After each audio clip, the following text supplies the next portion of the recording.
Good evening. This is a special night for me. Exactly 3 years ago, on July 15th, 1976, I accepted the nomination of my party to run for President of the United States. I promised you a president who is not isolated from the people, who feels your pain and who shares your dreams, and who draws his strength and his wisdom from you. During the past 3 years, I've spoken to you on many occasions about national concerns, the energy crisis, reorganizing the government, our nation's economy, and issues of war, and especially peace. But over those years, the subjects of the speeches, the talks, and the press conferences have become increasingly narrow, focused more and more on what the isolated world of Washington thinks is important. Gradually, you've heard more and more about what the government thinks, or what the government should be doing, and less about our nation's hopes, our dreams, and our vision of the future. 10 days ago, I had planned to speak to you again about a very important subject, energy. For the 5th time, I would have described the urgency of the problem and laid out a series of legislative recommendations to the Congress. But as I was preparing to speak, I began to ask myself the same question that I now know has been troubling many of you. Why have we not been able to get together as a nation to resolve our serious energy problem? It's clear that the true problems of our nation are much deeper than gasoline lines or energy shortages, deeper even than inflation or recession.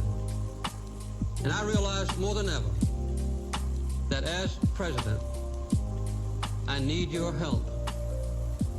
So I decided to reach out and to listen to the voices of America. I invited to Camp David people from almost every segment of our society, business and labor, teachers and preachers, governors, mayors, and private citizens. And then I left Camp David to listen to other Americans, men and women like you. It has been an extraordinary 10 days, and I want to share with you what I've heard. First of all, I got a lot of personal advice.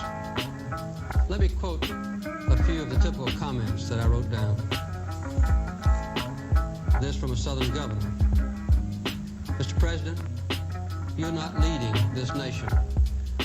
You're just managing the government. You don't see the people enough anymore. Some of your cabinet members don't seem loyal. There is not enough discipline among your disciples. Don't talk to us about politics or the mechanics of government, but about an understanding of our common good. Mr. President, we are in trouble. Talk to us about blood and sweat and tears. If you lead, Mr. President, we will follow.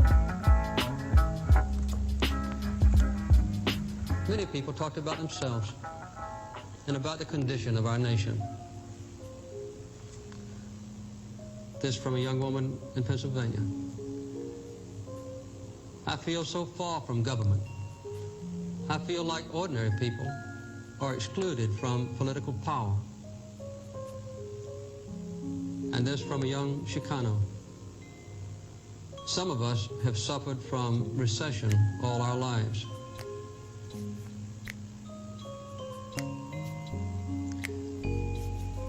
Some people have wasted energy, but others haven't had anything to waste. And this from a religious leader. No material shortage can touch the important things, like God's love for us or our love for one another. And I like this one particularly from a black woman who happens to be the mayor of a small Mississippi town. The big shots are not the only ones who are important. Remember, you can't sell anything on Wall Street unless someone digs it up somewhere else first.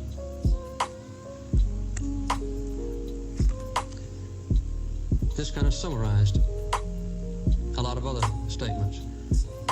Mr. President, we are confronted with a moral and a spiritual crisis. Several of our discussions were on energy, and I have a notebook full of comments and advice. I'll read just a few. We can't go on consuming 40% more energy than we produce. When we import oil, we are also importing inflation plus unemployment. We've got to use what we have. The Middle East has only 5% of the world's energy, but the United States has 24%. And this is one of the most vivid statements. Our neck is stretched over the fence, and OPEC has a knife.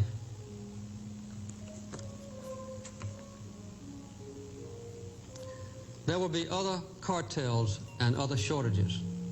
American wisdom and courage right now can set a path to follow in the future. This was a good one. Be bold, Mr. President. We may make mistakes, but we are ready to experiment. And this one from a labor leader got to the heart of it. The real issue is freedom. We must deal with the energy problem on a war footing. And the last that I'll read. When we enter the moral equivalent of war, Mr. President, don't issue us BB guns.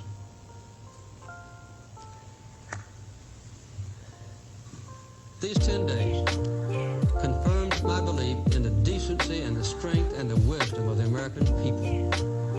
But it also bore out some of my long-standing concerns about our nation's underlying problems. I know, of course, being president, that government actions and legislation can be very important. That's why I've worked hard to put my campaign promises into law. And I have to admit, with just mixed success. But after listening to the American people, I have been reminded again that all the legislation in the world can't fix what's wrong with America. So I want to speak to you first tonight about a subject even more serious than energy or inflation. I want to talk to you right now about a fundamental threat to American democracy. I do not mean our political and civil liberties. They will endure. And I do not refer to the outward strength of America, a nation that is at peace tonight everywhere in the world, with unmatched economic power and military might. The threat is nearly invisible in ordinary ways. It is a crisis of confidence. It is a crisis that strikes at the very heart and soul and spirit of our national will. We can see this crisis in the growing doubt about the meaning of our own lives and in the loss of a unity of purpose for our nation. The erosion of our confidence in the future is threatening to destroy the social and the political fabric of America. The confidence that we have always had as a people is not simply some romantic dream or a proverb in a dusty book that we read just on the 4th of July. It is the idea which founded our nation and has guided our development as a people. Confidence in the future has supported everything else. Public institutions and private enterprise, our own families, and the very Constitution of the United States. Confidence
beginning to close the door on our past.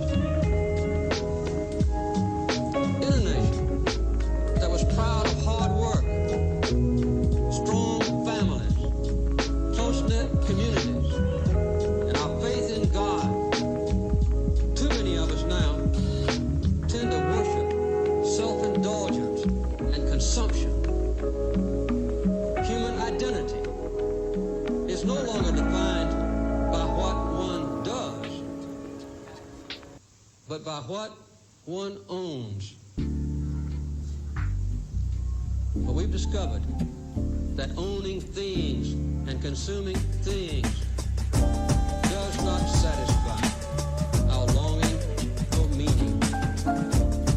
We've learned that piling up material goods cannot fill the emptiness of lives which have no confidence or purpose. The symptoms of this crisis of the American spirit are all around us.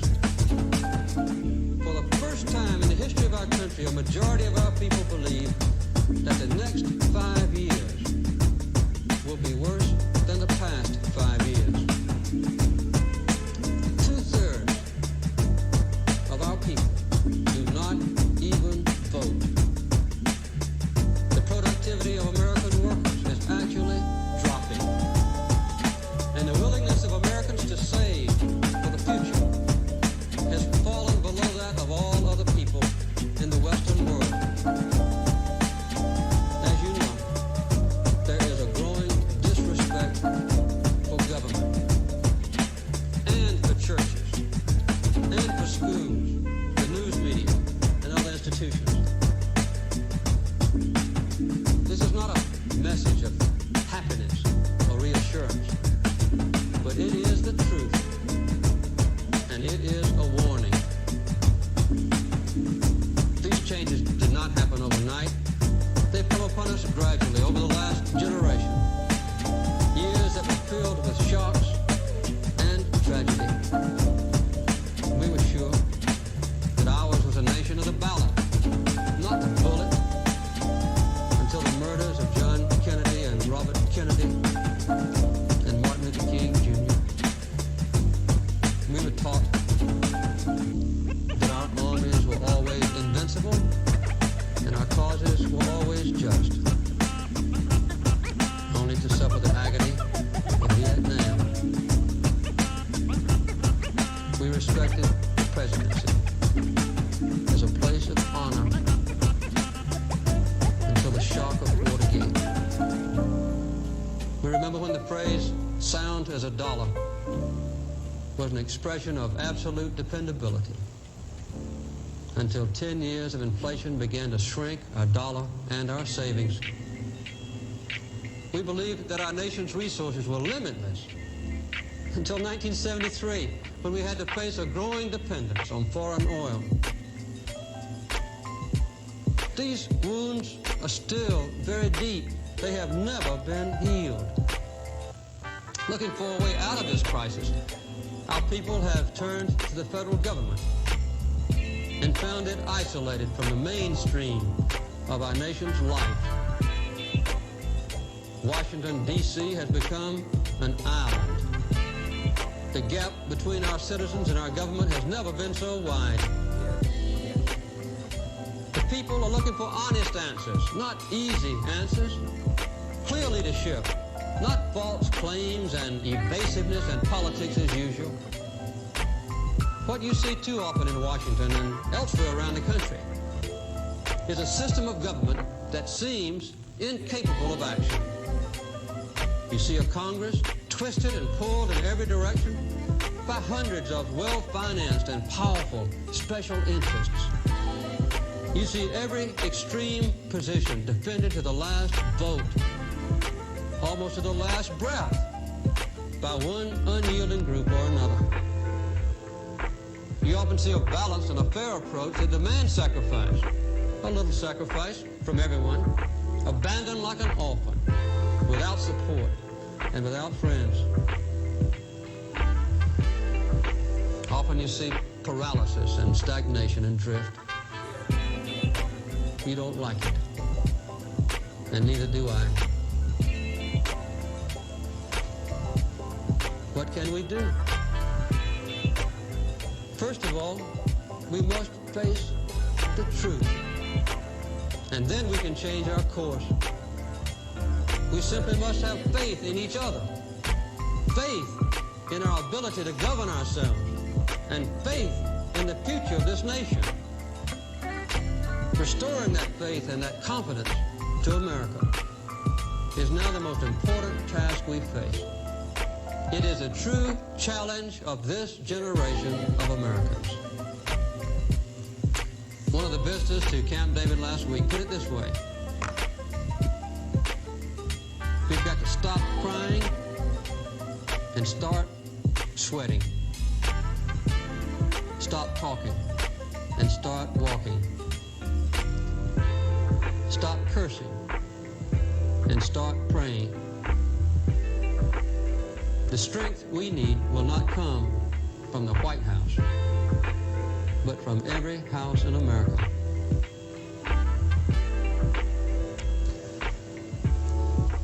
We know the strength of America.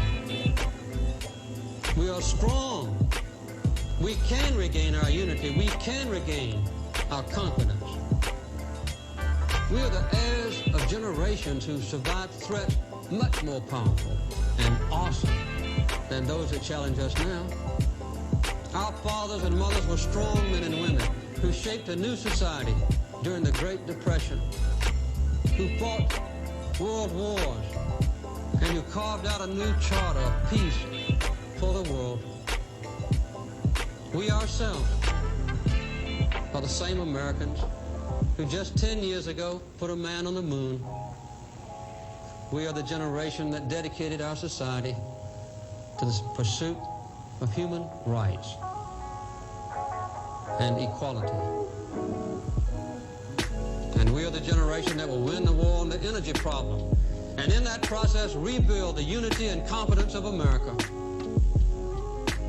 We are at a turning point in our history. There are two paths to choose. One is a path I've warned about tonight, the path that leads to fragmentation and self-interest. Down that road lies a mistaken idea of freedom, the right to grasp for ourselves some advantage over others. That path would be one of constant conflict between narrow interest, ending in chaos and immobility. It is a certain route to failure. All the traditions of our past, all the lessons of our heritage, all the promises of our future point to another path. The path of common purpose and the restoration of American values. That path leads to true freedom for our nation and ourselves. We can take the first steps down that path as we begin to solve our energy problem. Energy will be the immediate test of our ability to unite this nation. And it can also be the standard around which we rally. On the battlefield of energy, we can win for our nation a new confidence, and we can seize control again of our common destiny.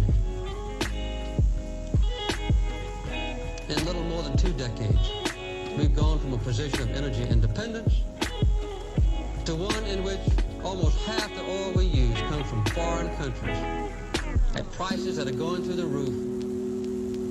Our excessive dependence on OPEC has already taken a tremendous toll on our economy and our people. This is the direct cause of the long lines which have made millions of you spend aggravating hours waiting for gasoline.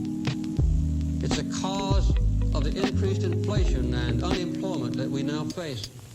This intolerable dependence on foreign oil threatens our economic independence and the very security of our nation. The energy crisis is real. It is worldwide. It is a clear and present danger to our nation. These are facts, and we simply must face them. What I have to say to you now about energy is simple.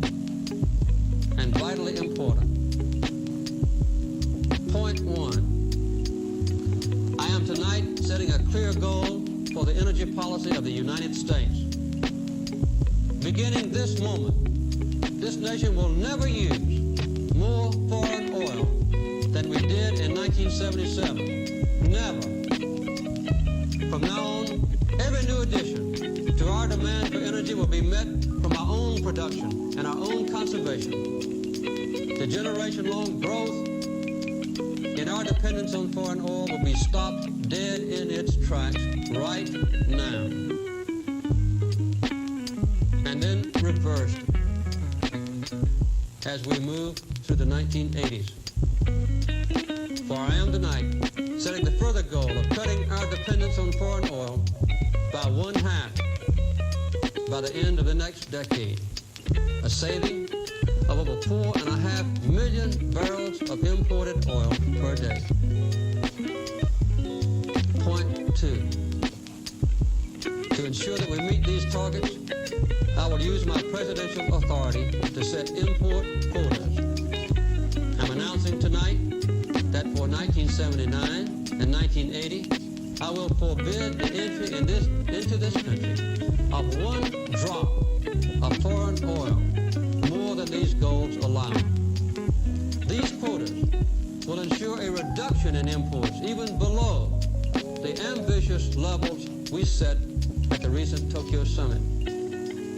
Point 3. To give us energy security, I am asking for the most massive peacetime commitment of funds and resources in our nation's history to develop America's own alternative sources of fuel.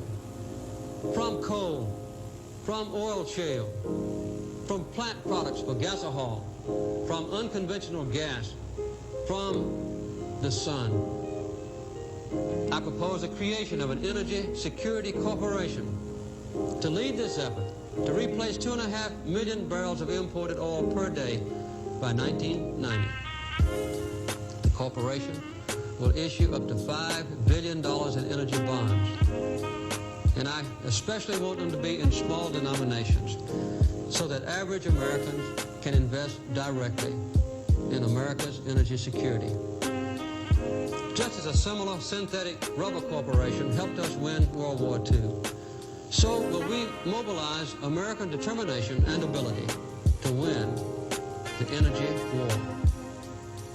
Moreover, I will soon submit legislation to Congress calling for the creation of this nation's first solar bank, which will help us achieve the crucial goal of 20% of our energy coming from solar power by the year 2000. These efforts will cost money, a lot of money. And that is why Congress must enact the windfall profits tax without delay. It will be money well spent, unlike the billions of dollars that we ship to foreign countries to pay for foreign oil. These funds will be paid by Americans to Americans. These funds will go to fight, not to increase inflation and unemployment. Point 4. I'm asking Congress to mandate, to require as a matter of law, that our nation's utility companies cut their massive use of oil by 50% within the next decade and switch to other fuels, especially coal, our most abundant energy source. Point 5. To make absolutely certain that nothing stands in the way of achieving these goals, I will urge Congress to create an energy mobilization board which, like the War Production Board in World War II, will have the responsibility and authority to cut through the red tape, the delays, and the endless roadblocks to completing key energy projects. We will protect our environment. But when this nation critically needs a refinery or a pipeline, we will build it. Point 6. I'm proposing a bold conservation program to involve every state, county, and city, and every average American in our energy battle. This effort will permit you to build conservation into your homes and your lives at a cost you can afford. I ask Congress to to give me authority for mandatory conservation and for standby gasoline rationing. To further conserve energy, I'm proposing tonight an extra $10 billion over the next decade to strengthen our public transportation systems.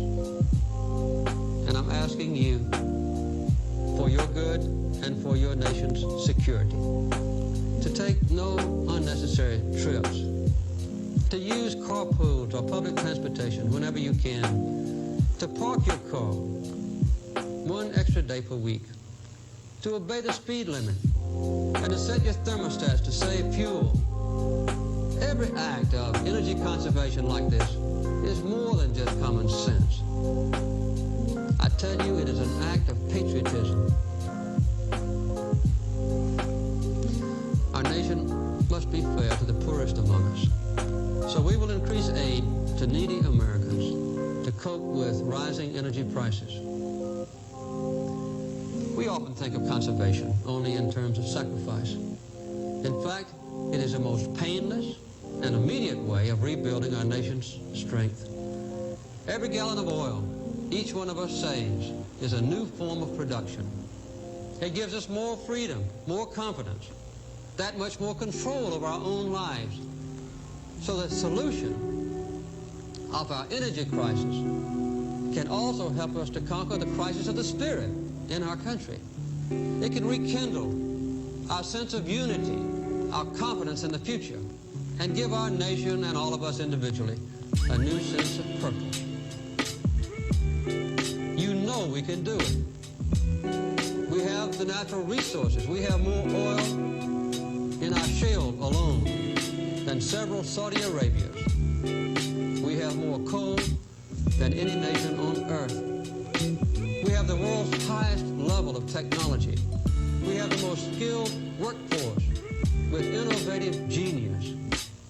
And I firmly believe that we have the national will to win this war. I do not promise you that this struggle for freedom will be easy. I do not promise a quick way out of our nation's problems, when the truth is that the only way out is an all-out effort. What I do promise you is that I will lead our fight, and I will enforce fairness in our struggle, and I will ensure honesty, and above all, I will act. We can manage the short-term shortages more effectively, and we will. But there are no short-term solutions to our long-range problem. There is simply no way to avoid sacrifice. 12 hours from now, I will speak again in Kansas City to expand and to explain further our energy program. Just as the search for solutions to our energy shortages has now led us to a new awareness of our nation's deeper problems, so our willingness to work for those solutions in energy can strengthen us to attack those deeper problems. I will continue to travel this country to hear the people of America. You can help me to develop a national agenda for the 1980s. I will listen, and I will act. We will act together. These were the promises I made 3 years ago, and I intend to keep them. Little by little, we can and we must rebuild our confidence. We can spend until we empty our treasuries, and we may summon all the wonders of science, but we can succeed only if we tap our greatest resources: America's people, America's values, and America's confidence. I have seen the strength of America in the inexhaustible resources of our people. In the days to come, let us renew that strength in the struggle for an energy-secure nation. In closing, let me say this. I will do my best, but I will not do it alone. Let your voice be heard. Whenever you have a chance, say something good about our country. With God's help and for the sake of our nation, it is time for us to join hands in America. Let us commit ourselves together to a rebirth of the American spirit, working together with our common faith. We cannot fail. Thank you and good night.